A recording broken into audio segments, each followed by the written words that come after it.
ஒரு தடவை வந்தாங்கன்னா திரும்பி திரும்பி வந்துட்டே இருக்காங்க. ஏன்னா நல்லது நடக்குதுதானே, எனக்கே அதிசயமா இருக்கு.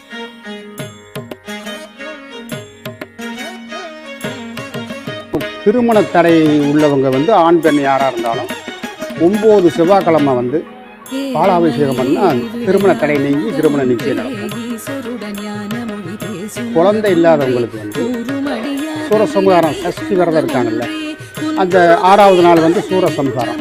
சூரசம்ஹாரம் முடிஞ்சு மறுநாள் எல்லா முருகன் கோயிலையும் வந்து திருக்கல்யாணம் நடக்கும்.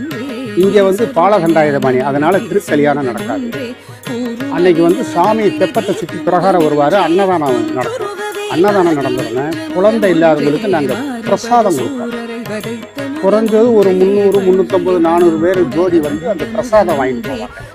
அவங்களுக்கு அடுத்த வருஷத்துக்குள்ள குழந்தை பாக்கியம் வந்துடும். இது இந்த கோயிலுடைய மிக சிறப்பு.